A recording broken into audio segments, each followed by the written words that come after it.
When I play the instrument, play the piano, I'm thinking about the rhythm, the feeling. When I listen to somebody like Wynton Kelly or McCoy Tyner, who plays the piano, like he can sing, but he can play it like a drum, on the piano. Herbie Hancock, or any of those people, or even Sonny Rollins, horn players. You can feel when they play along.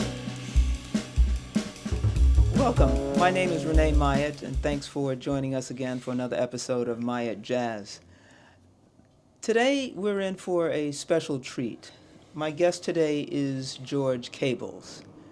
And George Cables, I want to say, is perhaps a hidden gem. And I say that because he has played with the likes of Sonny Rollins, Freddie Hubbard, Max Roach, Art Pepper, Woody Shaw, Billy Hart, and that's just to name a very small few. And so some of you may not be familiar with George Cables, but he is a highly respected and well-renowned pianist who's traveled all over the world. So today we have an opportunity, at least I have an opportunity, to speak to him, and he's been gracious enough to devote his time to me this morning to talk about kind of his life and music and that sort of thing. And actually, what prompted this particular podcast and George being with us today is I recently did a podcast with Herlin Riley, the master drummer from New Orleans.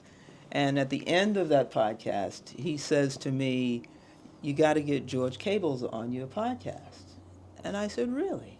He said, "Yeah, you got to get him on." So he immediately texted me your contact information. I called you. You were gracious enough to take my call. We had a short conversation, but it was a warm conversation. Mm-hmm. And so, in an effort to get people to know who you are, I want to know why it is that you are so highly recommended. Oh, I don't know. I've had the great fortune to have been able to have played with some of the greatest musicians and innovators of this music, jazz. I sometimes pinch myself, to figure, wow, what am I doing in this seat on the stage with Dexter Gordon or Art Blakey or Max Roach? These guys, these are historical figures and great men who changed the music, developed the music, this music that comes out of the black experience.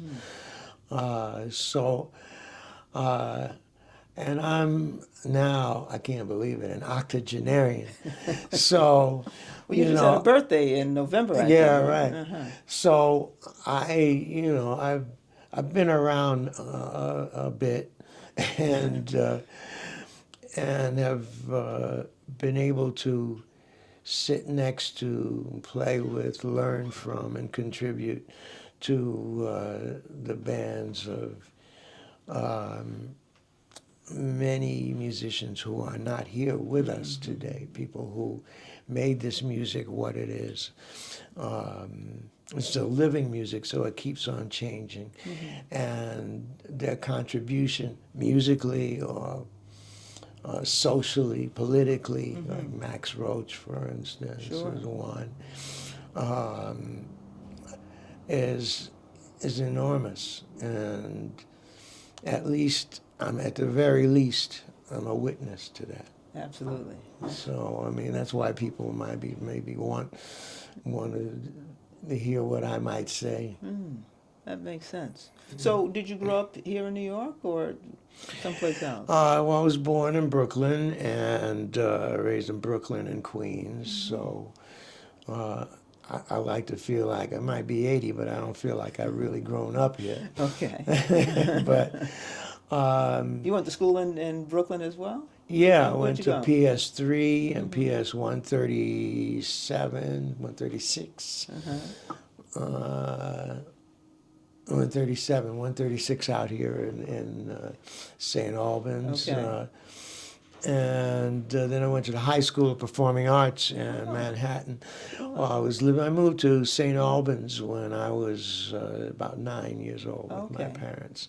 But I lived in Brooklyn, in Bed-Stuy, for the first 9 years of my life. First on Gates Avenue, then on Chauncey Oh, Street. sure, I know exactly where that Yeah, is. Gates between Franklin and Clawson. Yes. Chauncey Street between Ralph and Howard. Yes, yes. So that was the beginning for me. I can still remember my first phone number, you know. And then I moved to St. Albans, and with my parents, and that was a little different. But I mean, we had a yard, a bigger backyard. Okay. And, you know. Were you living in an apartment building when you growing up in Well, Brooklyn? sort of in a sort of a brownstone in Brooklyn on Gates Avenue, you know, where that was made, you know, I guess it was made into different apartments as we, Right.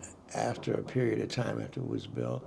And then actually we were lucky enough to get our own very small house, a small house on Chauncey Street. It was a one-family home that we rented, that my parents rented. I wasn't contributing Right. much to that. Not at that age. No.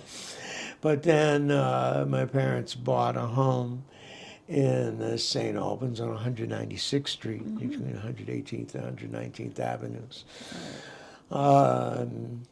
So yeah, this is my home, and this is kind of where I've grown up so far. I got you. So, You know, I've lived in other places as an adult, you know, lived in California and LA and San Francisco, okay. and spent time in different places around the country and around the world. So when you went to the High School of Performing Arts, did you have to audition? Yes. Oh, okay. I had a teacher here, and it was Grace Severe. That was my first teacher. When I went to nursery school, and I used to get a spanking every day. In Yes, nursery, yeah, in nursery right. school?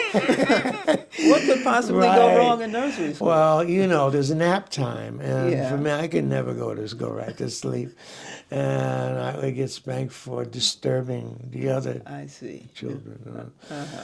So, but I went there, and then they had someone who would give you, you know, little piano lessons. But then I started going to a place called Little School, which was part of BAM, was part of Brooklyn Academy of Music, or at least was right next to Brooklyn Academy of Music. That's where I actually started formally studying. Yeah,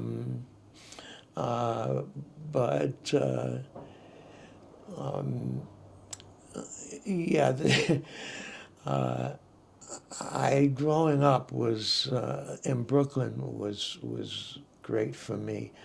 I loved that community, and the neighbors were great.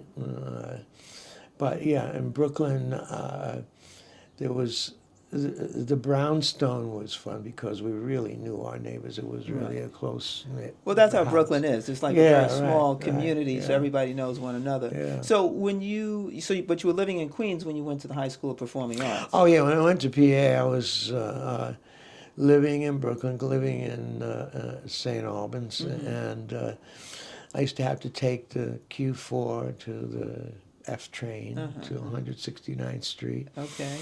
and get off at 47th and 50th.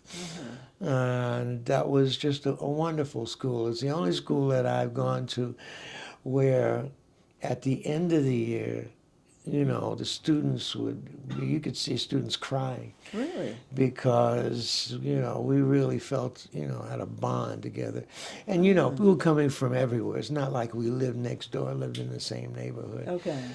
And it was such a great school, you know. It was unlike any other high school that or school that I'd been to. And everybody was so excited. I've never seen anybody so excited, any students so excited to be going to school in September. You know, okay, it's school time. Let's go. You know, I can't wait. Right, right. Well, tell me about the audition, though, because you had to audition to get into the high school. Yeah, I do. funny. I do sort of remember this. Okay. That you know, they. I remember having to play for a couple of teachers, play the piano, and then do an interview. Just Oh. talk about why I wanted to go in, what I was interested in, and I mean that was like 1958. Okay. That Okay. was a long time ago. Uh, So, were there many blacks in the school at that time? uh, not a lot, Mm-hmm. no, but uh, the people, there were black students like Charlie Smalls. He was the music guy who wrote the music for The Wiz. Oh. He was a year ahead of me. Rosemary Stevenson was went to the dance department. She was from this area, from the St. Albans, Addisley Park, area. Mm-hmm. And she went on to dance with Alvin Ailey.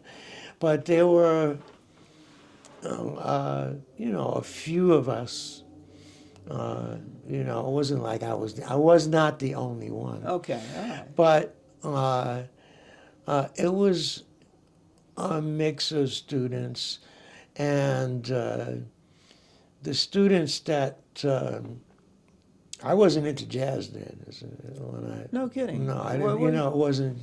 I was studying classical music, and Did you just like classical, or that was? yeah, I did, and I liked pop music. I mean, I'd hear pop music on the radio, but it wasn't. It was at performing arts that I was introduced to jazz, where one of the students put on some Charlie Parker. Uh-huh. Embarrassed to say, at that time I said, "Wow, what is that scratchy?" The record was scratchy. Yes, right. So that I didn't fall in love with it. I was able to take it off, but.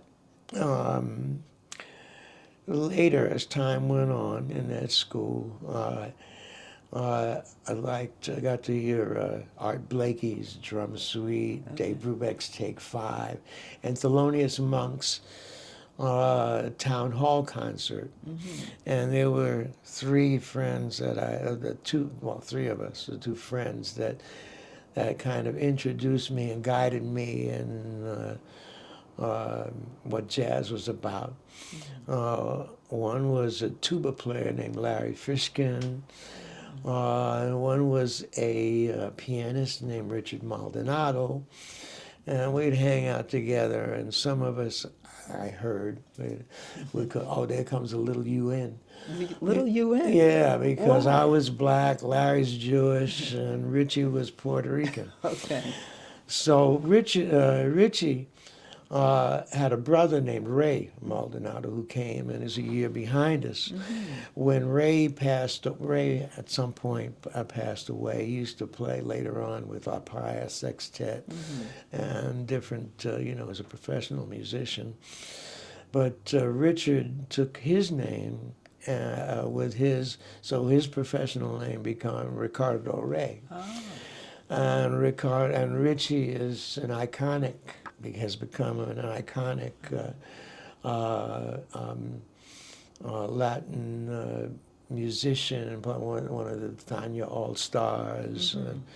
We used to compete in theory. I mean, I can remember like the first in our theory class. In performing arts, we in the morning we had our music classes. Okay. Especially the first couple of years.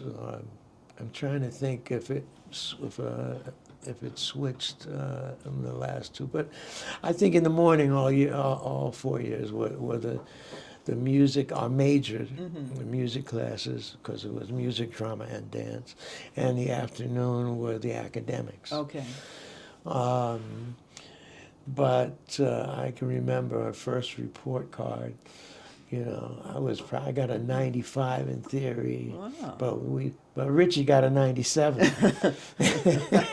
So, but the three of us were really tight, and I learned so much about the music and became acquainted with the music at Performing Arts, not because of the school itself, because of the curriculum at the school, but because of our relationship. Sure, sure. You know? Did the three of you go out and perform locally? No, I wasn't playing it. I had to learn some stuff and he listened to some records, and as time went on, I was probably 16 or 17.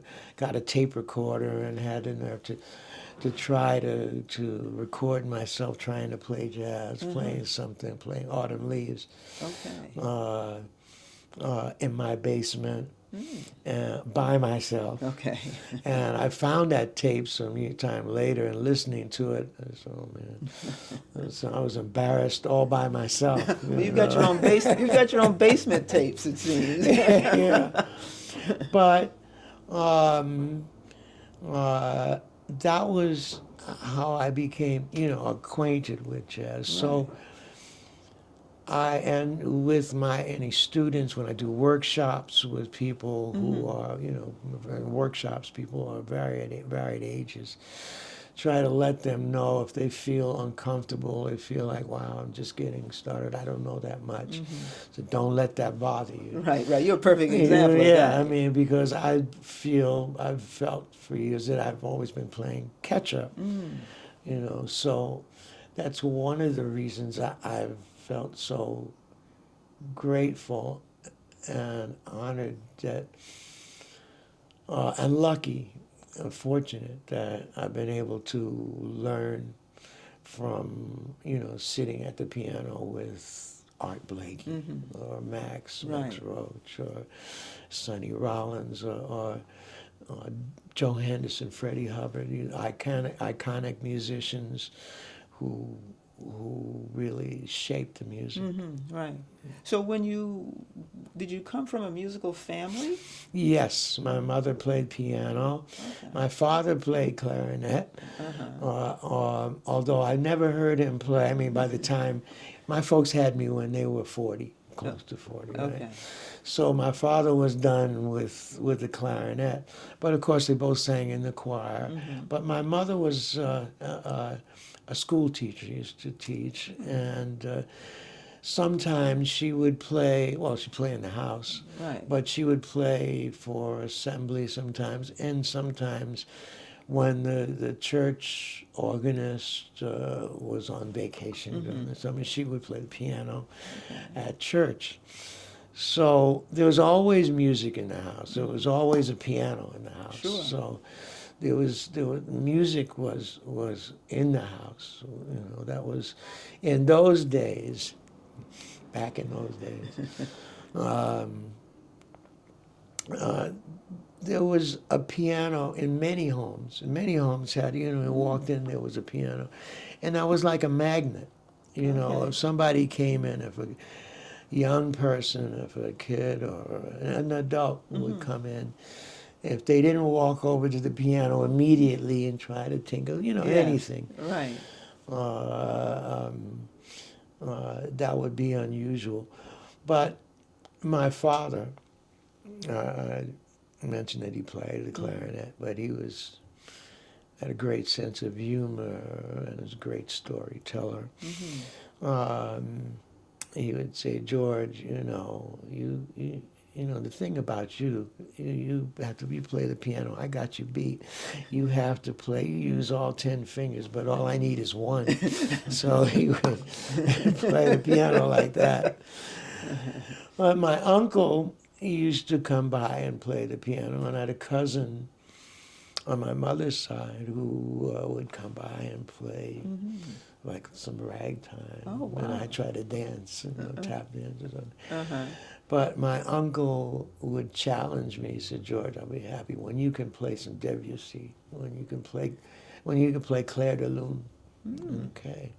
So that was always on my list. I see. Got to do this. Right.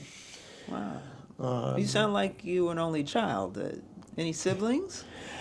You are dead right. No siblings, no. I had a dog, though. Okay, all right. Okay.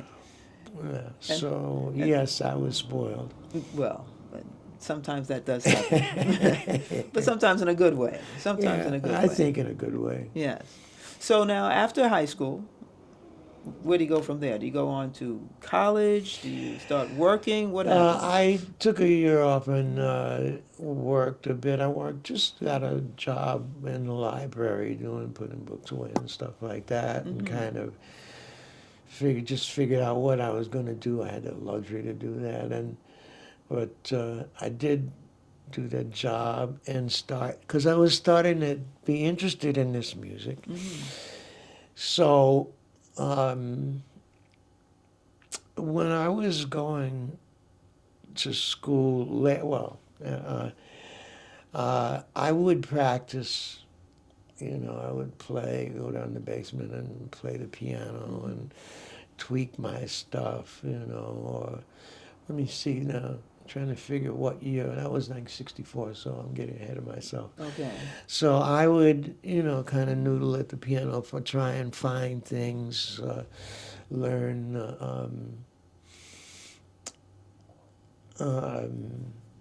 some, some songs, some jazz songs. But classical music, I was into classical music and European classical music, because I think jazz is America's our classical music. I see. Comes from the black experience. Yes. But it's our classical music. Okay. So I stayed out of school that first year and worked and kind of noodled around and tried to figure out what I was doing. Then I went to Mannes College of Music. The next year I was there for 2 years and finished 4 years of the music courses and 2 years of the other courses. And where's Mannes? Where's it located? Mannes was on East 74th Street. There are three conservatories, 3 music colleges in New York. There's Juilliard, Manhattan School of Music, and Mannes College of Music. Oh, okay. Okay, so Mannes was on East 74th Street, right off Lexington Avenue, right next to Henry Fonda's townhouse. Now, you know that because you saw him? I saw him there, yeah, and everybody, that's Henry Fonda's townhouse. But it was interesting, and that school was not a jazz-friendly school at the time. What, it was all classical? Yes. Oh. Yeah. Okay. And then this is when I was trying to make my decision as to what I was going to do. I met some people there who were into jazz. Also, I mean, there was an incident where I was in the practice room playing some jazz, whatever it was. And one of the teachers stuck her head in the door and said, "You don't study that here, do you?" Wow. And that was all she needed to say. Because you knew what you meant. Don't play that. Got it. So after a couple of years, I left Mannes. Now, you left because jazz was not their thing, or you left because I left you because graduated? I left before I graduated. Okay. And I wanted to do other things. I wanted to explore jazz. By this time, New York at that time, the legal age was 18. Okay. What year is this now? Okay, I left, so I started 63, I left 65. Okay. But 1962, I was 18 in November. Okay. But the legal age in New York was 18, so you could go to places that served alcohol. That means you could go to nightclubs, jazz clubs, no problem. So my go-to place, I got to see, my go-to place was the 5 spot, where I could see Thelonious Monk, see and hear and watch Thelonious Monk play. When you listen to music on the radio, on the records, even on TV, if you see somebody, Mm-hmm. it's not quite the same as when you're there in person. Hearing live music, Yes, absolutely, yes. So as much as I loved music, the music there, um, the music jazz listening to on records, when I was there, it was much more vivid. You felt like you were a part of a lifestyle, Mm-hmm. as well as enjoying the music, being present Sure. when the music was made, and you could watch the music being made, and we could watch these guys. And Monk was such an iconic and what's the word I'm looking for? Um, um, He's a different Unique. guy. Yes, unique. Thank you. Very unique. I mean, he would get up and kind of shovel and dance when he wasn't taking a solo, when the horn was taking a solo, or sometimes, and then he'd get back at the piano. That was maybe his feeling it. You could feel it with him. Okay. But also. It's something that if you didn't know anything, it was something to see, it was something to watch. I see. So for people who are not really initiated, but I can remember in the New Yorker they had a section mostly for music. I don't know if they still do. Like a guide for places to go in New York Right. City. Yes. Yes. It was mostly for music. The jazz clubs would be under there, and Thelonious Monk, they would say, tongue-in-cheek, whose left hand doesn't know what his right hand is doing. I mean, because he would be, his big thing was rhythmic displacement. It was putting things in different places, changing the harmonies, which could be at that time sort of revolutionary. Uh-huh. I mean, did you admire that? I mean, Oh, watching yeah. this happen? Oh, yeah, this was inspirational for me. This is probably why, maybe the biggest reason, the first reason why I'm doing what I'm doing now. Because Thelonious Monk was playing jazz. His music was living. It's always changing. He changes compositions. We never played the piece the same way. I mean, the melody part, the exposition could be different. If you listen to, so what are the chords to Around Midnight? And you listen to this recording, and then you listen to the next one, or you hear him play it. He changed that. What did he do that time? Wow. Just in it's the melody. all different. Yeah, I mean, not complete, but there are things here and there. Okay. That would be different. And not to mention when you got to the improvisation, the part where you developed the music. He was Monk. Nobody was like Monk. Nobody sounded like Monk. He was his own person. And this was music coming from a black experience. This was our music, and it was art music. It was an art music. It was a classical music, and I was into the arts. Now, when you say, because you've said a number of times, when you say coming from the black experience, what do you mean? I mean that jazz is in the drum. The drum is an African, we're coming from Africa. So I think, I say jazz is in the drum. Some people might say, okay, we'll take that literally, but I don't mean it quite literally. So in some sense, because the drum, I think, is the beginning of the music. First there's the voice, and then there's the drum. And the drum is so important in this, the rhythm is so important in jazz. That's what makes his music come alive. And that is our experience as black people. I mean, yes, I think so. I think that instrument, and well, yes. I hate when somebody asks a politician this and they won't say yes or no. They'll say yes first, then explain. Then explain, right. Well, just so people get a Yes. sense of what you mean Yeah, when you say I the black do. experience. And that, and from when I play the instrument, play the piano, I'm thinking about the rhythm, the feeling when I listen to somebody like Wynton Kelly or McCoy Tyner, who plays the piano. Like, he can sing, but he can play it like a drum, on the piano. Herbie Hancock, or any of those people, or even Sonny Rollins, horn players. You can feel when they play alone. Feel the groove, the feeling. Yes. That is what's makes this music live to me. Come to life, I should say. Right. I played with Cannonball once, Cannonball Adderley once, Did you?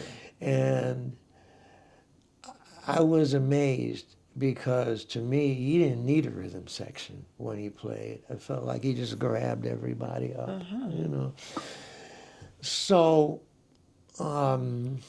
that's what I mean when I say it comes from. That's partly what I mean. But I think, we're talking about music from the church, music, the blues, and we're talking about music of the church, gospel music. All this is related. So this music comes out of that. And it's not limited to that. Okay. But I think that's where this kind of thing is born. I mean, there are all kinds of influences that will come, that people have brought to this music. I've seen Irish tap dancing, and I've seen, some of the country music you hear,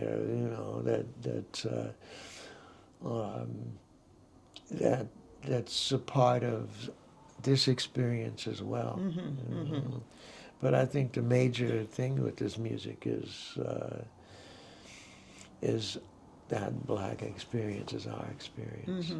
And so the black experience is kind of like maybe even a unique experience. Yes. And so that would that also include like our experience in terms of racial issues in the United States and maybe across the country? Would that be part of the black experience you're referring to? Yes, it is, but this is music we're talking about. Okay. So it's art, and some of the things, it represents some of those things, people moving from Memphis to Chicago. Okay. People going from one place to the next.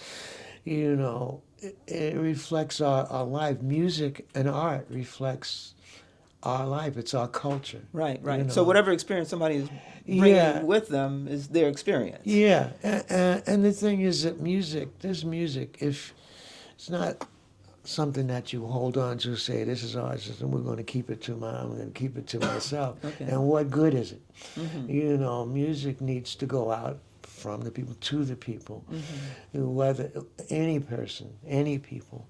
So I think jazz and the premise of jazz is so big that, it demands that you bring, not just allows you, but it demands that you bring yourself to the music.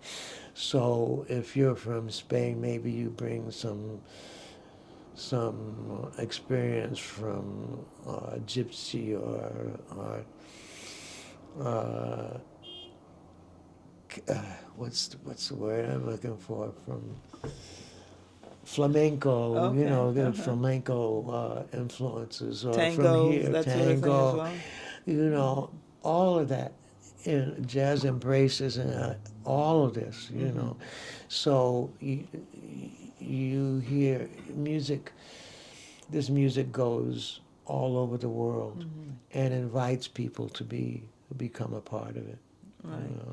So did you socialize at all with Thelonious Monk and Max? Sort of. Those Well, guys? Max, yeah. But because I worked with Max and we used to hang out. And, Sure. but In terms of Monk, actually, Thelonious Monk came out. Never have I ever seen him in the audience anywhere, but he came out to Club Baron when he was working with Max Roach and Abby Lincoln. That was on 133rd and Lenox. Mhm. Yes, and Lenox. Okay. And I said, Monk, wow. And You were surprised to see him? oh, I was shocked. Why? Because he doesn't come out. He wouldn't come out. He doesn't go out to hear music. You wouldn't see him at, I don't know, I can't remember any other time I've seen him other than when he's playing somewhere. I haven't seen or heard about him going to the Vanguard or going to listen to music at the Five Spot or anywhere, but he came out to see Max, the Max's band. Wow. And I remember being off the stage, and he just appeared. I mean, I'd seen him before, but it just struck me that, wow, he's taller than I thought he was. And he kept on looking at me, with a curious look, like I didn't know what that meant. Right.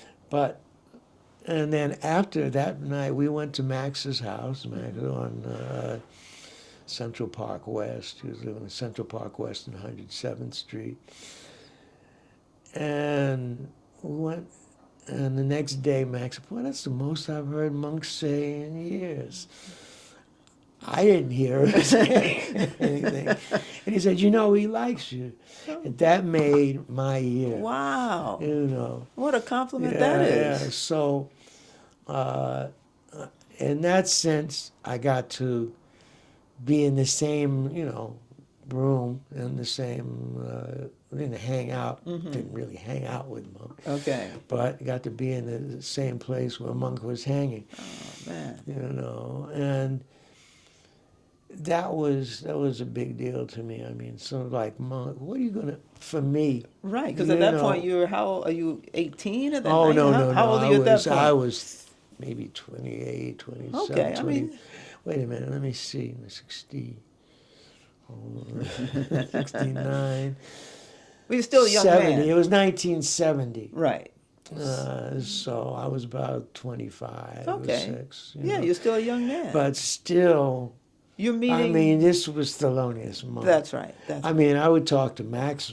That was Art Blakey, But Monk had this mystique about it. And you may have noticed when you walked in my house that there's a picture on the wall that was Stallone that I time. saw it. That framed Time magazine Yes. photo of Thelonious I saw Monk. that. Yes. So he's kind of what jazz is. He says a lot to me. That him, Dexter Gordon, Winter Kelly, Miles Davis. Okay. They say what this music is Gotcha. about. So has Thelonious Monk influenced you in some way? In some ways, but I don't try to play like Sure. Monk, But yes, definitely. How is that? How so? To be adventurous, number one. Okay. Try to play things differently.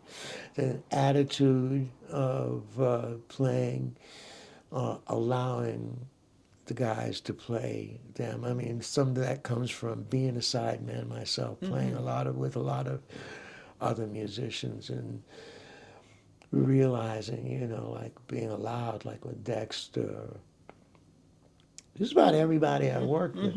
Okay. And, being able to contribute, be there, allow you to be there, be yourself. If there's something that they need or they're not comfortable with, they'll tell you. They'll tell you, So as a sideman, are you able to be adventurous? Oh, yeah, absolutely.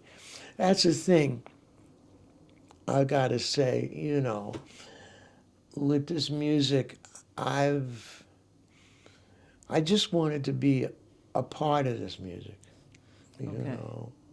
This is a big deal. This is art. This is jazz. This is music. So I just wanted to be a part of this, to be able to make music with these guys. I mean, I went to go to the Five Spot and see Thelonious Monk and see Charlie Ming, and they were there for months. Okay. You know, so with a double bill. Wow. You know. So you could go at any time. Yeah, I'll go. Monk would be there, and then Mose Allison might be playing opposite him, or Mingus and Mal Waldron might be playing opposite him. But with Mingus, you know, he had Jackie Byard playing the piano, and it's the only time I saw Eric Dolphy. But Jackie Byard would play the whole history of the piano right then. And after that, if that wasn't enough, he'd reach under the piano bench and pick up an alto and play that. Whoa. Wow. So you're like a living witness I am. to all of this, I am. and probably one of the few.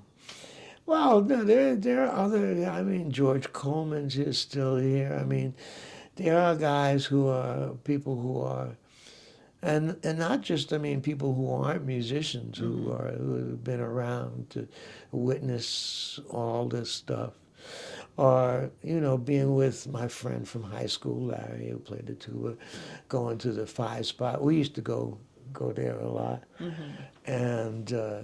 I remember going to see Rahsaan Roland Kirk. I think before he had Rahsaan, it was just Roland Kirk. And different people, and then see somebody get up and see some guy with a suit on and come in and just pick up the bass and sit down and start playing. I'm saying to myself, wow, everybody around here plays. You know what I'm saying to myself? Or actually I said to him, and he said, oh no, that's Wilbur Ware, who lived in the area. Wilbur Ware, great bassist.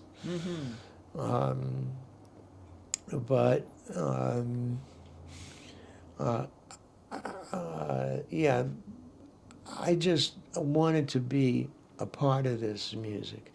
So playing music, being at the piano bench is great.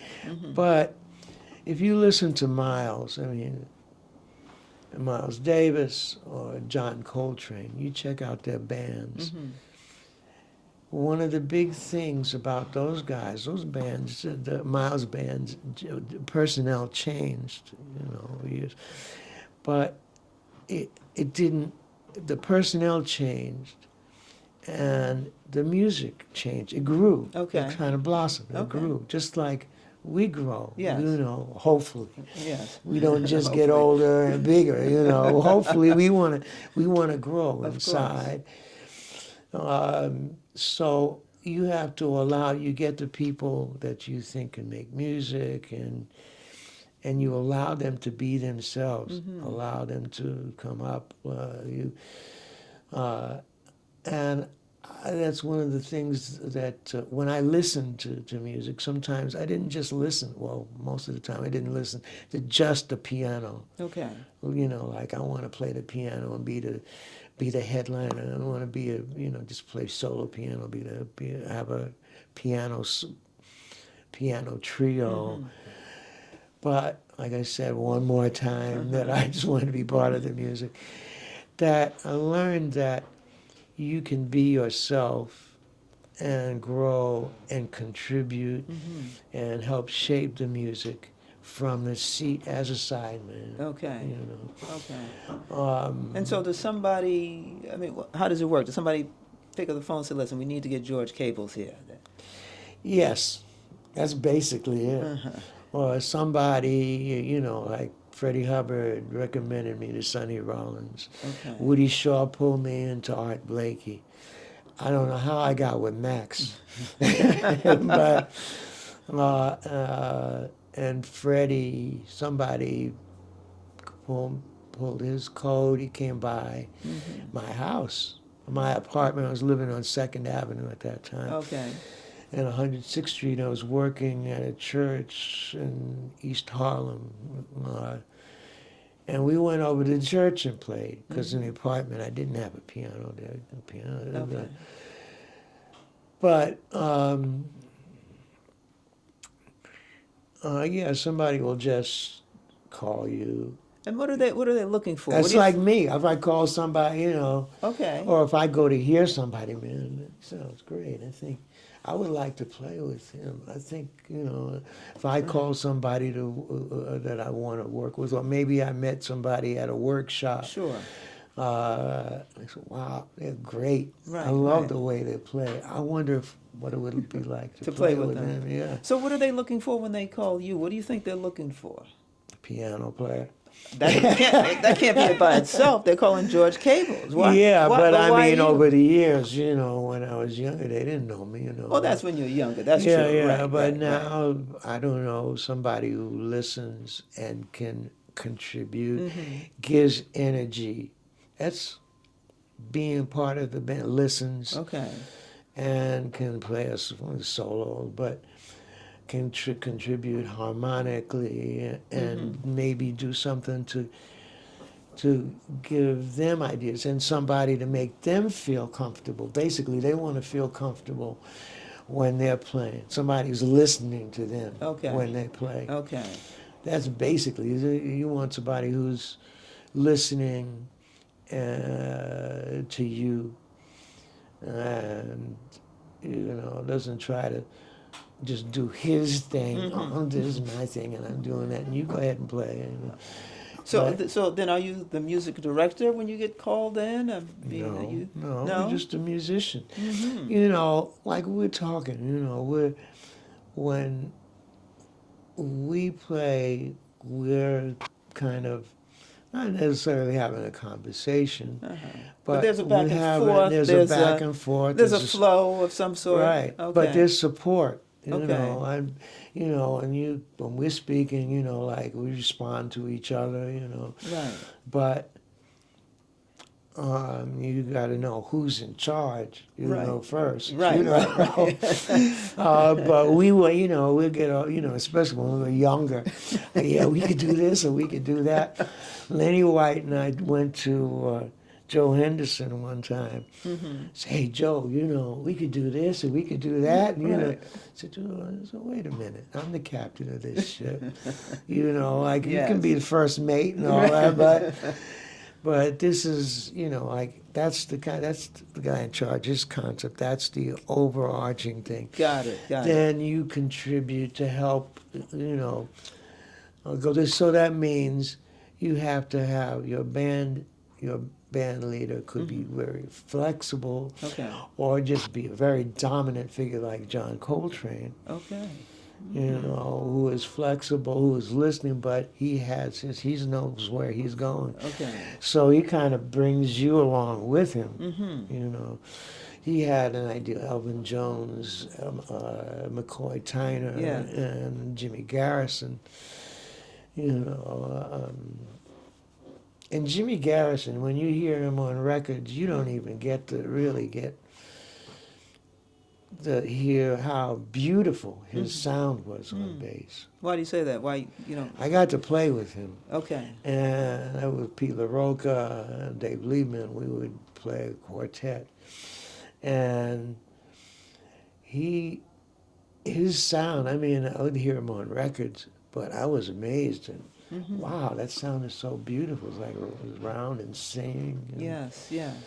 and sometimes you don't get the benefit of how something, from something that's recorded, you hear it from the studio, but to hear somebody in person again, Right. Is Right. different. So as a side man, when you come in, obviously there's a captain, somebody's in charge. Is there like a playlist or something? Kind of the songs in terms of what's going to be played. Is that something that's given to you and the other musicians who It appear? may not be given to you in the sense that here it is, but Okay. he said, we're going to play this, that. But Joe had, for instance, Joe Henderson, he had a repertoire. Well, most band leaders have a repertoire of what they do. Okay. And what they like to, do.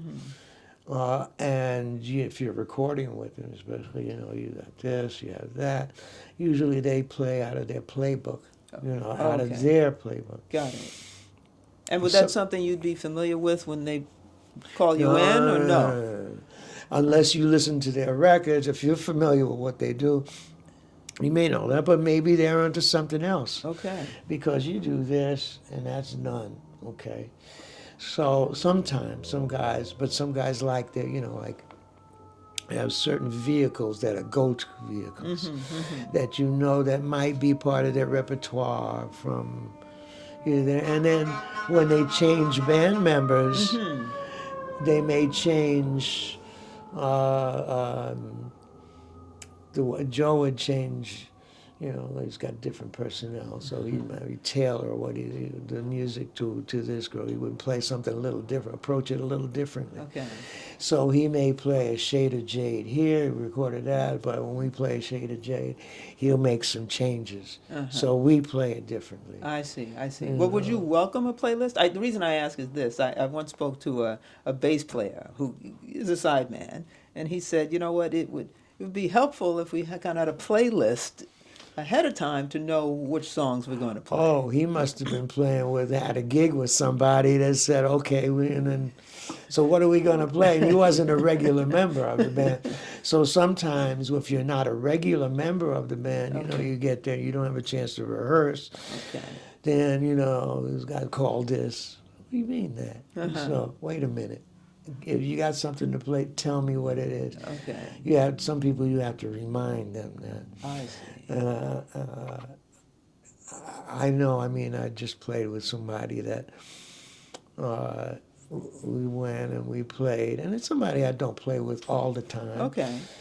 But what do you want to know? So what are we playing? What's the music? Right. Give me an idea. Right. And when it comes to reading, I have a problem with my eyes when I'm reading because sometimes things go like this. Okay. So give me something in advance if I have to look at something, or give me an idea. Maybe I could do some homework. Okay, I see. But yeah, so that's if you're not a regular member of that.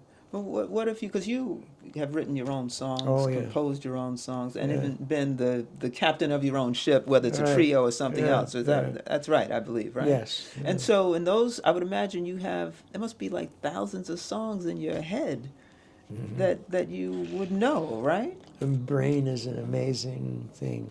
Yes.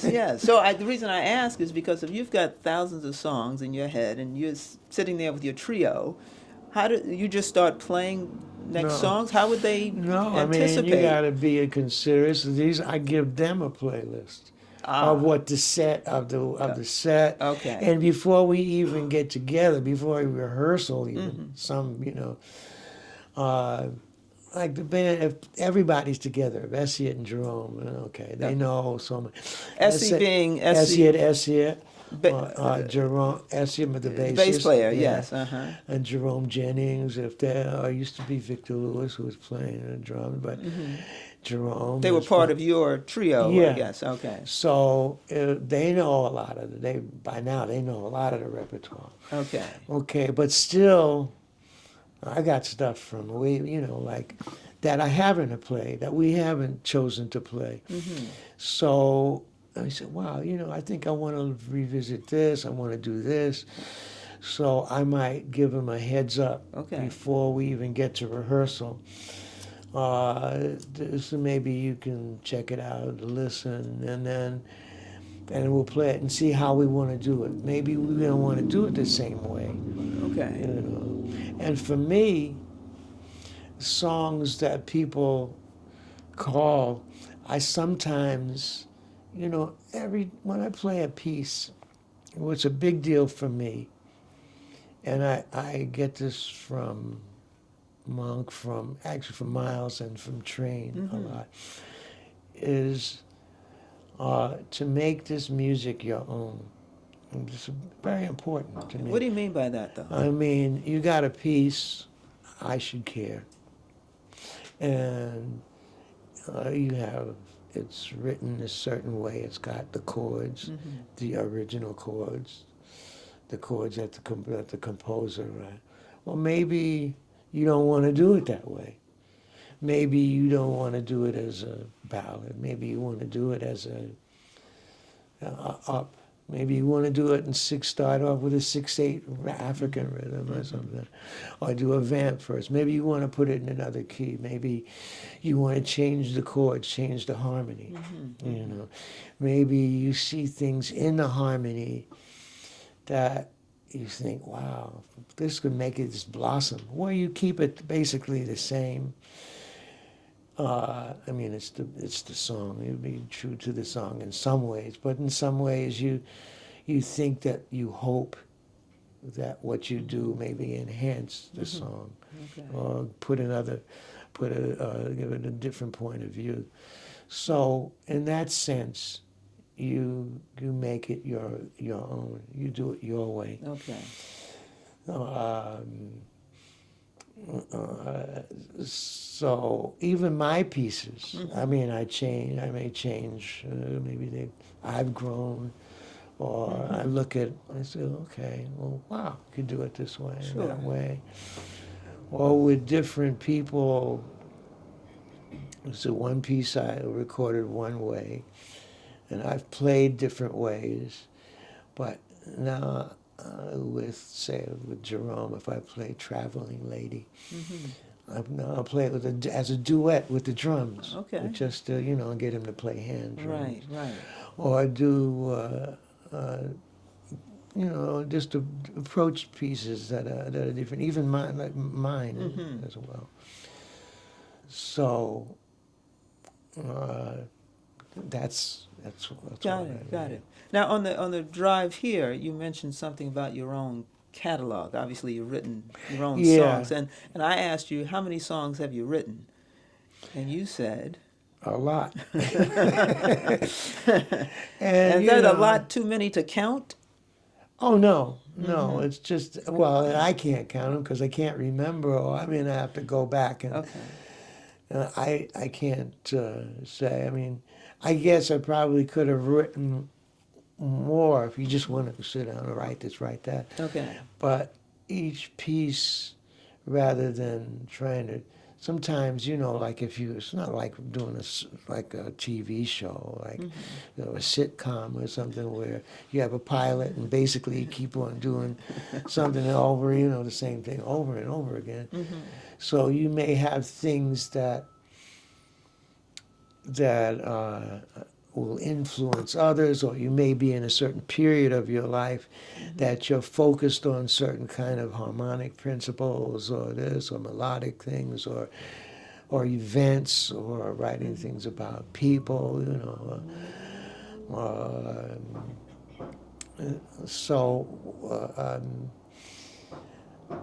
I try to be a little selective about when I'm writing, what I'm writing, so that you don't keep on writing the same thing again. Got it. And I try not to have a formula. Okay. So it is what? It's more inspiration? Yeah, it's inspirational, and I mean a formula. You have forms that you may write AABA or ABA or binary form or what have you, but sometimes you just, for me, just let it go, and it'll make sense. You have to trust. Right. Trust, big word. Right. Very important word. I guess Trust. writing a song is like writing a poem. Yes. I guess. Yeah, it is. Right. So if you write a lot, because they say writing poetry or writing a poem is like having an original thought. So you must have a lot of original thoughts. Well, I as far as music is concerned, I think so. But I'm definitely got influences, things that I hear that influence me, or things that I see, some artworks or people. Oh, that's interesting. You mentioned artwork. Like what kind of well, artwork? One of those on the last CD, like I hear echoes. Echo of a Scream is a painting by David Alfaro Sequeiros, Mexican I think we have painter. the CD here. Yeah. Maybe we can get the CD. Yeah. Yeah. Uh, and it's a painting. You can Google a painting. It's in the Museum Yeah. of Modern Art. I think it's in its permanent collection. Mm-hmm. That I saw many, many years ago, probably 50, 60 years, Wow. 55 years ago, something like that. Mm-hmm. When I was walking around the museum, Mm-hmm. and I just turned the corner, and It jumped at you. yeah. Uh-huh. It's not that one.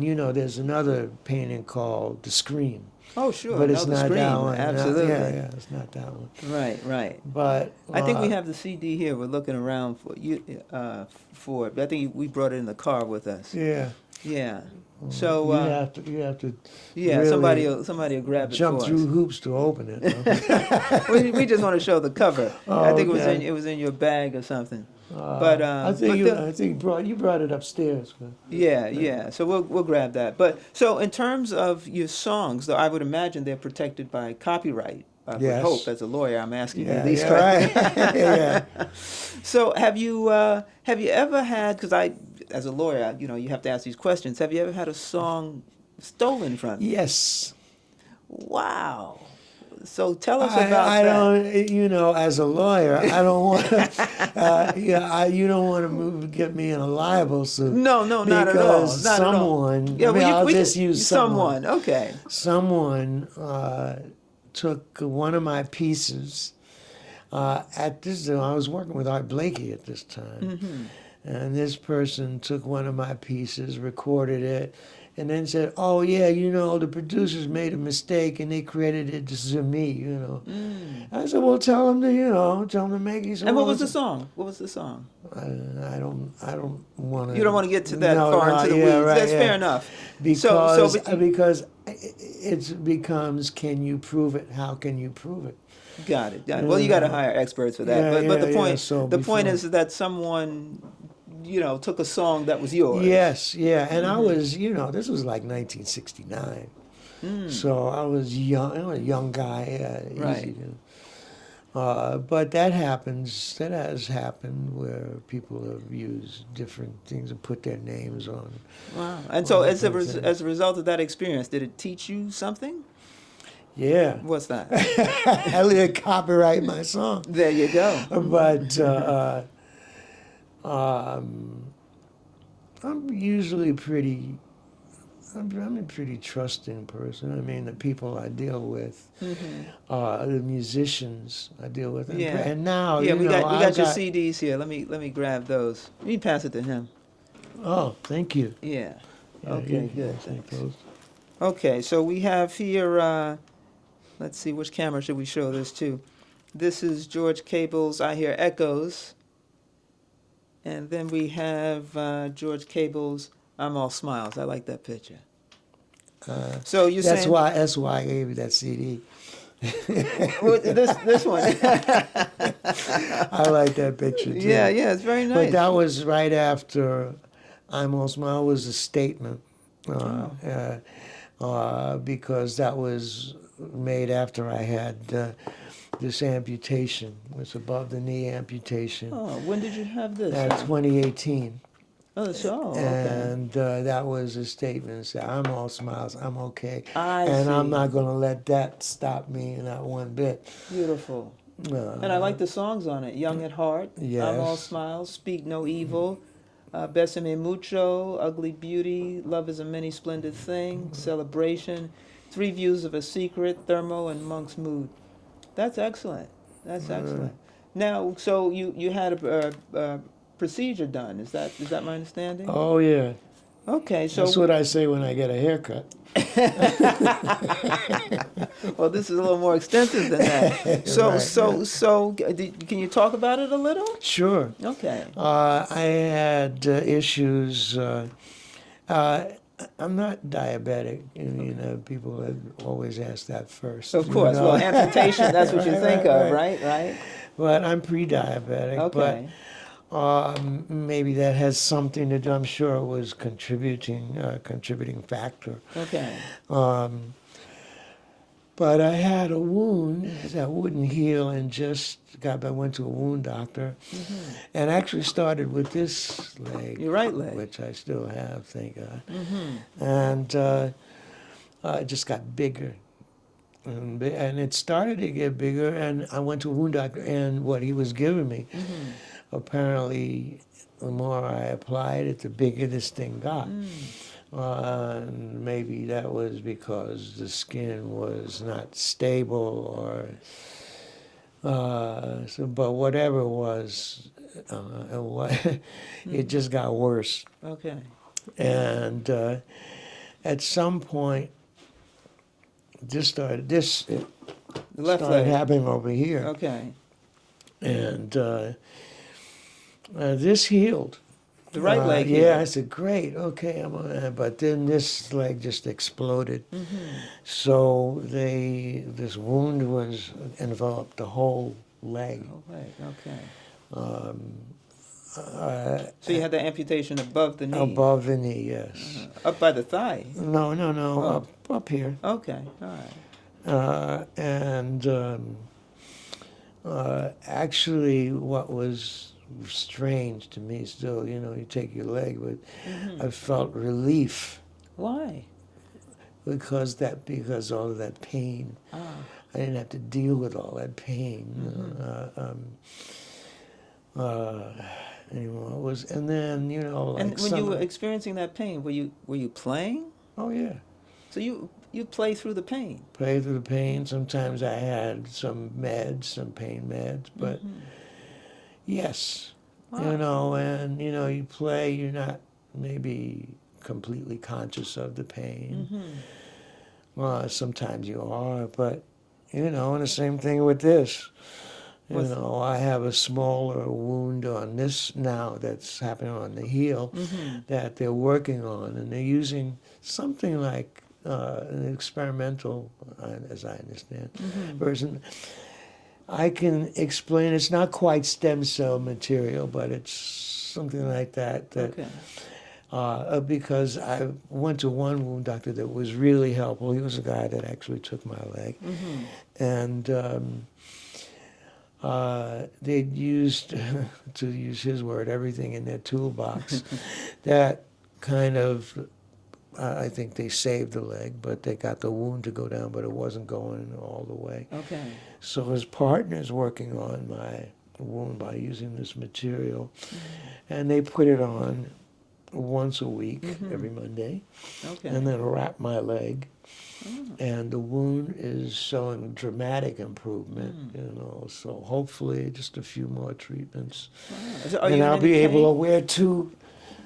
Two of the same shoe. Yeah, right. It's a big deal to me because I loved shoes. Oh boy. And now this I have to wear a certain kind of shoes. Yes, yes. But Does that cause you any pain on the right yes, leg? Yeah. So that really. So when I use the pedal, Yeah. but what I wouldn't minimize it. I mean, the fact that you're able to play through the pain, that speaks really to your greatness. No, you just do what you have to do. Well, most people crawl up in a ball. They don't do what they have to do. No, it's something, and then you try, elevate the leg, do this, and then you feel the blood, whatever, that's my personal trip, my personal voyage. So, everybody's got something, and there's so many people who have so much more to deal with, Sure. so much more on their plate. Of course. That I can't complain. I'm able to play the piano. I'm able to travel, and Right. Wow. Now, speaking of travel, I know you have some things coming up, and we're going to get to that in a second. But I was curious. You mentioned Abbey Lincoln, and you mentioned Max Roach. Yes. So you played for both of them. I yeah, at the imagine. same time. Okay. Yeah, and Abby separately too, but played with Max Roach and Abby Lincoln together when they were together. How was that working? That was interesting. I was fun. number one. Okay. Woody was playing trumpet sometimes. Gary Bartz was a part of it. Woody and Gary were playing. And bass player. I'm thinking if Reggie Workman at some point was a part of that, and then senior moments. That's okay. They happen. They come and go. But let me ask you this: in terms of working with Max Roach and Abby Lincoln, you were a young man, I imagine at that point, right? Yeah. Okay. And this was like 1970. Okay. Yeah. So, and to be the one I was working with his band, you know, with that band. And I've, you know, since worked again with him in another project, and then with Abby later on. And different things. But working with him, Max was, can be a disciplinarian. He was warm, but like I say, could be a disciplinarian. Okay. There was one thing, two examples. Okay. It was one time when there was something that Abby would sing. And there was a piece they called, and said, okay, whatever it was, living room, whatever. And I started to play the introduction. And I saw Max and Abby, they look at each other and smile, and I'm saying to myself, oh, I must be doing a really good job today. And we played it. And afterwards, we got to the stage, he said, you know, we called this, but you started playing that. Oh, no. And it was, you know, good.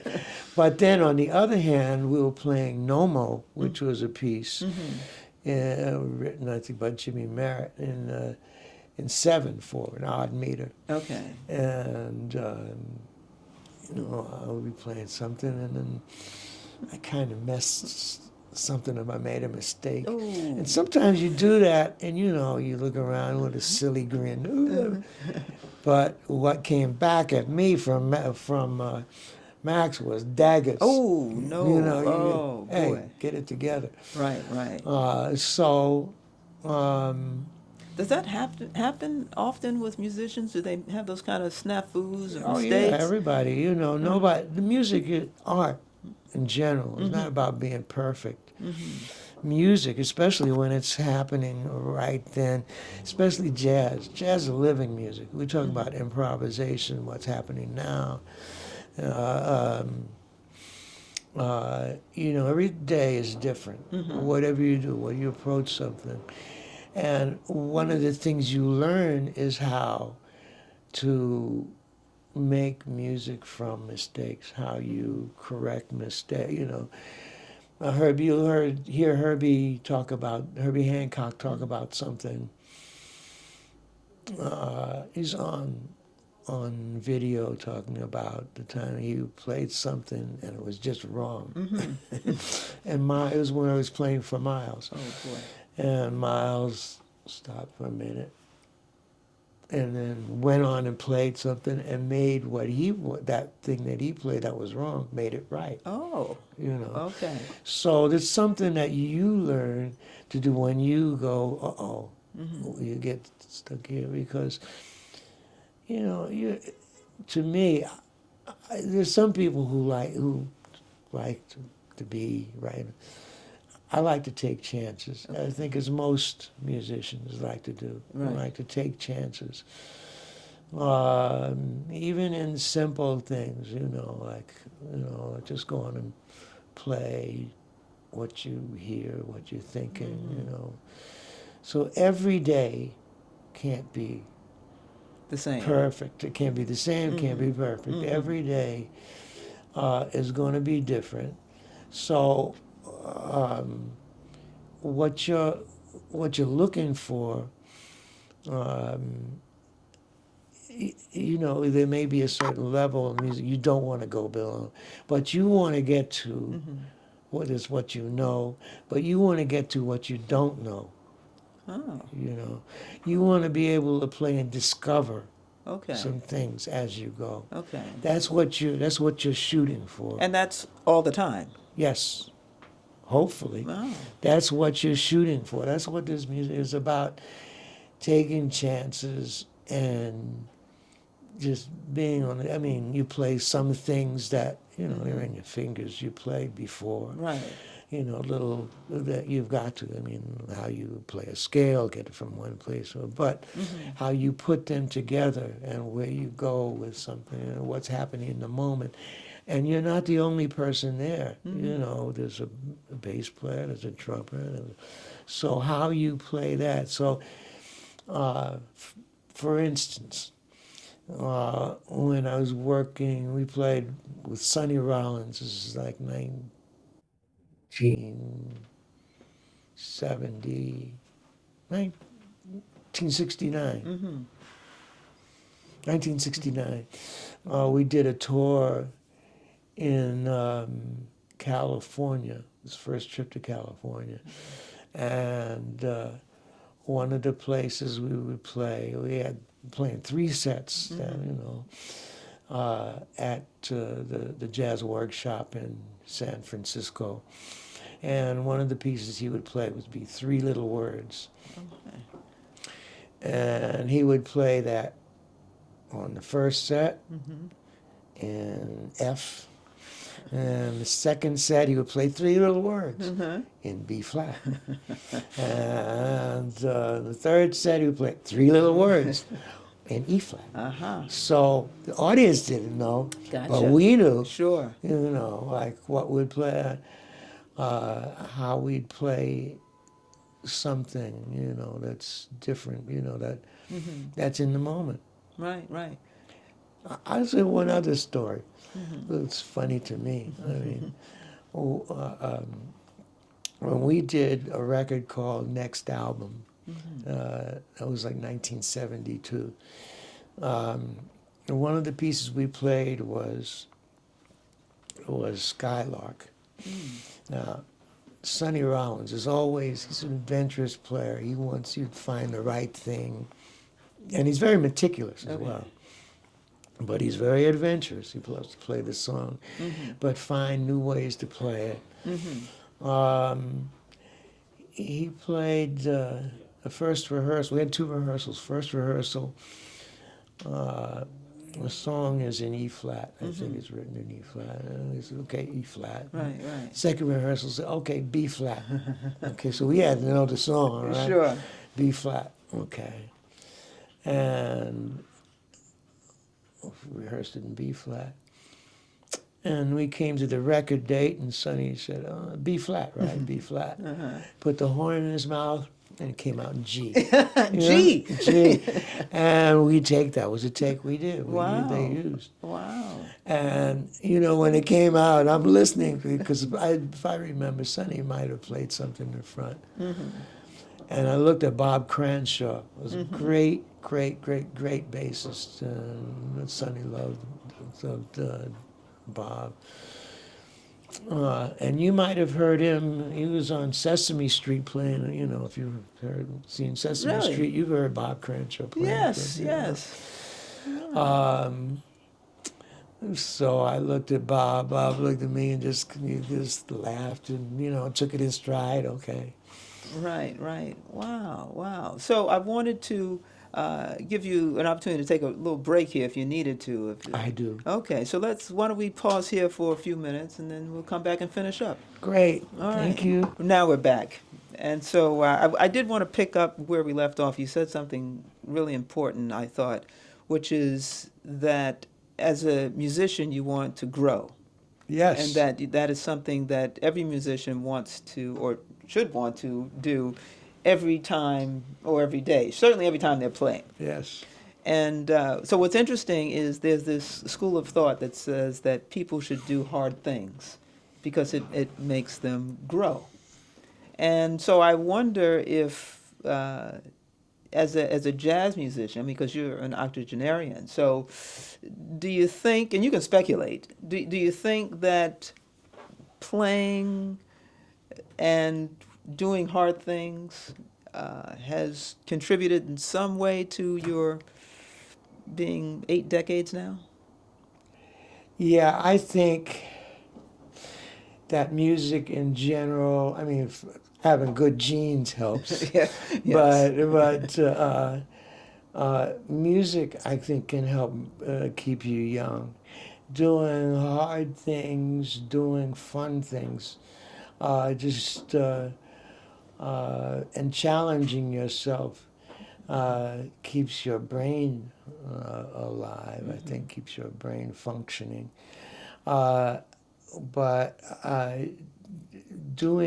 playing music and having that attitude of doing hard things, being involved with things, and doing enjoyable things has a lot to do with me still being around. You know, as an attitude, I think.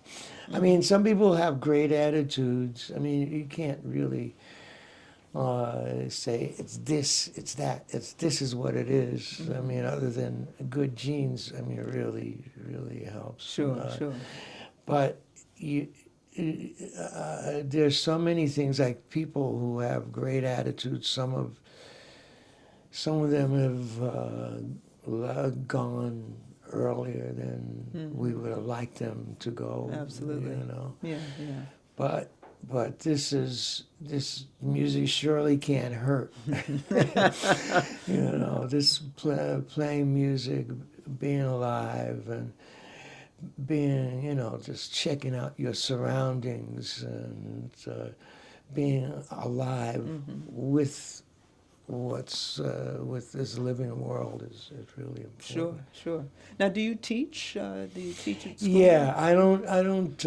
I used to be at the new school, and I taught at other schools, San Jose State, been adjunct faculty, like that. But when this started bothering me, before the amputation, and I was taking meds, and I decided, well, I had to kind of give that up. But I'll take some private students, you know, that because my schedule isn't regular. I'll be in and out.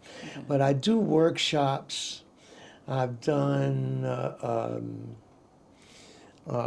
guest lecture, guest professorship at Where? At Cal State Fullerton. Oh. You know, for a semester. You've gone out there to Yeah. California?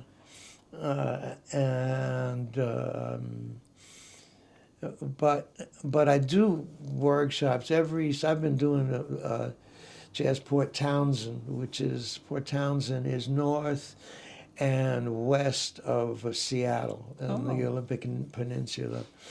And I've been doing that for about the last 40 years. When do you do that? Is it a regular season? Yeah, I do that usually on the last week of July. Okay. And then For a week at a time? Yeah. Okay. And then do the Stanford Jazz Workshop occasionally, off and on, whenever they ask me back. Sure. You know. And I have done the Betty Carter Jazz. I had workshop at the Kennedy Center a few seasons. I haven't done that. I mean, it's different now. Right. And I don't know what's happening with that at the Kennedy Center. It's because they've got a new director. Well, that's a whole nother conversation. Not for this podcast. Yeah, right. That's a whole nother. Anyway, yeah. I've gone to different schools and work with to Harvard and to University of Maryland and different schools to work with their big bands or their students or individually. I'm really, since you asked that, I'm really proud of one of my students, Amina Choi. What's her name? Amina Choi, from Korea, who came here, and when I got his Cal State Fullerton, I worked with her that semester. And the person told me that when she first came here, she's quiet and very, you know. but she's turned into a lion, a lioness. She's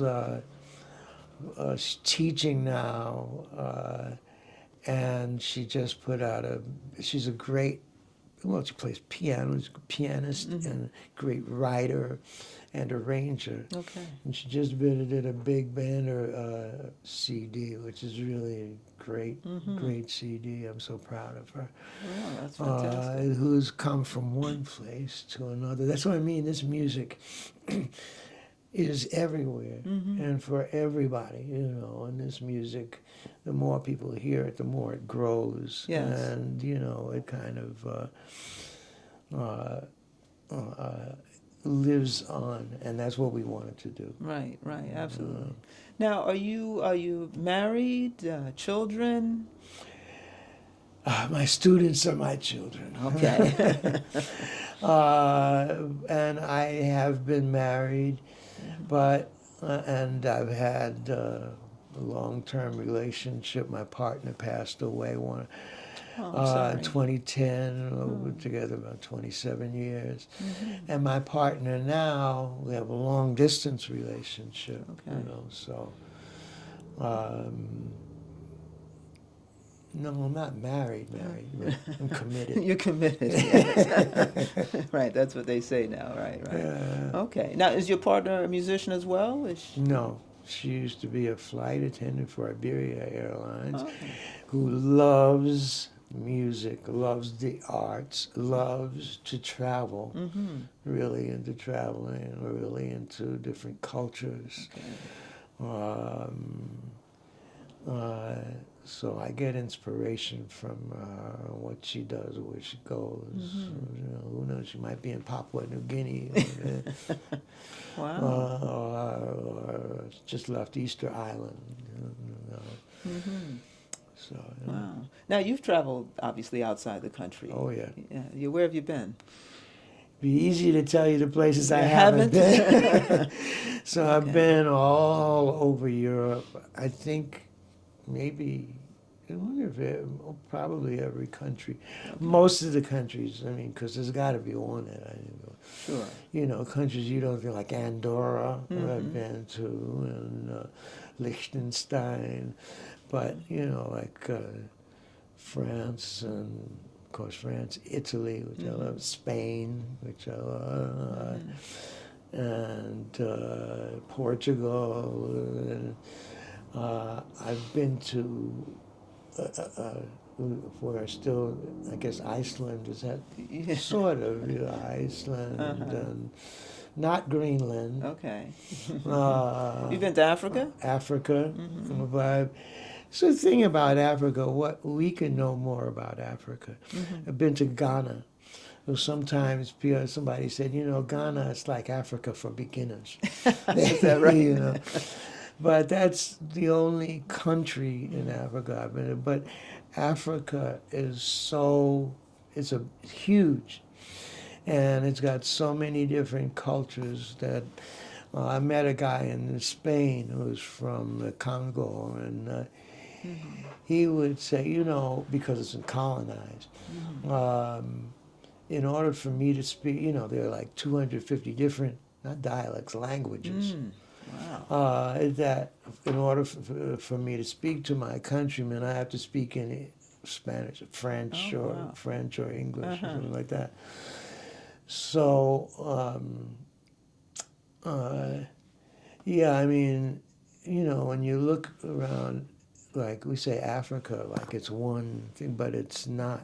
It's a great kind of with so many different cultures that, it's amazing where you go. But I did get to go to Ghana, and I had a great time there.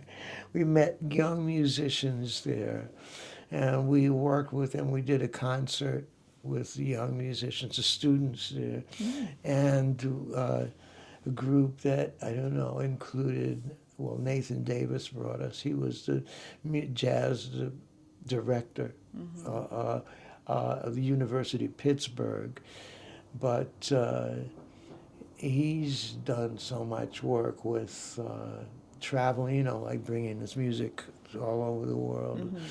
Um, um, Nathan Idris Muhammad, great drummer, whose birthday is right next to mine. Oh, yeah. So's Houston Persons. Yes. So, Idris, who else went on that tour? It's slipping my mind now. But you seeing the young people that I remember we had a sort of discussion at the university. And there was a professor that was the moderator, and he brought in, we were talking about, you know, the music business and what we do, what it's like, what are the pitfalls and everything. And he brought a person in, a musician who played African vibraphone, African xylophone. Okay. And it's a percussion instrument, like, you know, it's like sort of like a keyboard, but you play with mallets. And it's also like a drum, it's percussion. You know? Okay. And, it made me think about McCoy Tyner, the way he approaches the piano. You know? But we talked about the similarities and the differences between African music and jazz. African music, you know, a lot of the stuff comes out of the 3/6/8, 3/4 thing. The way they play the music and divide it, and what's spontaneous and what's more, you know, the way Americans play jazz, and Africans play the music that they were playing. But at any rate, the sad thing was that when the students play, they have to leave, like the drummers had to leave their sticks, you know, at the school, so that everybody could share, everybody could use them. I see. And I can remember after a concert, Idris, who had his snare drums custom made, gave one to one of the young drummers. Wow. That's really and this nice. guy was walking like he was in a daze. Oh, I bet. Said, look what he gave me. You know? Man. So, and he gave, you know, not just that, and some sticks, you know, we were going right back home. Right. But it was such a moving experience for us being, I mean, it was my only time in Africa. And it was, you know, an appropriate place because that's where, you know, a lot of the slave trade came from. Right. A lot of the places that held the slaves were still there. Okay. You know, by the Kwame Nkrumah Memorial. Yes.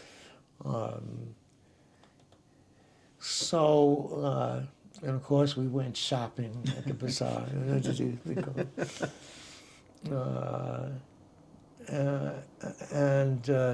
And then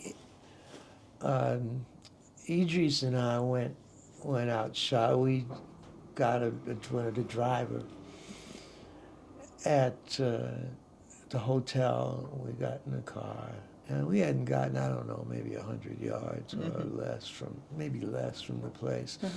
The car stopped, basically ran out of gas. Wow. So he had to go back. He's looking around like it's oil. So he had to go back. He found somebody to put some gas in. So we filled the car up. Yes. And so he decided, well, we were going to the bank to change money. Oh, okay. So we needed to get there. But he took us around. Just drove us around, and we stopped at places on the road that was selling different things, different handmade articles. So we bought some of those things, and I swear I saw somewhere that could have been my cousin. Wow. You know, Yeah. there. And it was great because we weren't in a controlled environment, Mm-hmm. you Mm-hmm. know. Sure. So we could go out and meet other people, you know, on the side of the road or somewhere else, Yeah. you know, that wasn't scheduled Got for it. us. So Okay. that was really great. Oh. Interact with people. Yeah. Well, I want to talk a little bit about these two CDs we have here. So, where can people buy your CDs? Well, let's see now. They can get Amazon, but to remember, Uh-huh. Amazon. It's on Amazon, Okay. and there are different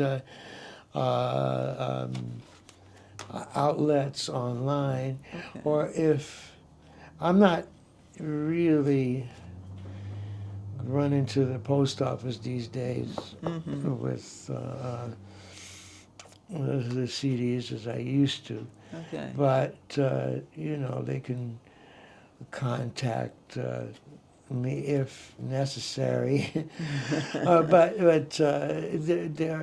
are different places they can find online. Okay. You know, you can check that the CDs. There are places. If you Google me, you'll see. Oh, I hear Echo somewhere. Okay. And they will do. But if you see me playing somewhere, like at Smoke, like that, from in April 9 to 13. Okay. No, you don't have to whisper that. You can say it. You're going to be at Smoke April 9th through 9 April to 13th, 13. 2025. You know, I should have some CDs there, so you can get them from me as well, and I'll be happy to sign them. Beautiful. Um, Yeah. So tell me, there's a song I was drawn to the title called Echoes of a Scream. Is that the name of it? Yes, that was inspired by a painting that I saw many years ago when I walked through the Museum of Modern Art called Echo of a Scream. It just startled me. It stopped and it just stayed in my mind. And I don't know what made me think of it. Again, maybe there was something I started playing on the piano and brought me back to that. And maybe it had something to do with some of the current events, you know, some of the things that are going on in the world that are really unsettling. This painting is about the devastation of war and the consequences of war. When you know, when you leave all this debris and stuff that was there isn't there anymore. Lots of rubble and devastation, and it's about that and the lost lives and what children and people have to deal with. Oh, wow. You were really moved by that Yes. painting. Yeah. Wow. Now, there's another song called, I'm not sure if it's on either one of these CDs, called Helen's Song. Oh yeah. Is it on one of these? No, it's Okay. not. It's on a CD called My Muse, Oh, okay. which is also on that same. It's the first CD for that this record company. Mm-hmm. And this is High Note. High Note. A Helen's Song. That was written for my partner of 27 years after she passed away. What was her name? Helen Ray. Uh-huh. I just wanted to make that statement, you know, just to. Well, I wrote that. When I wrote the song. Now the CD was dedicated to Helen. Okay.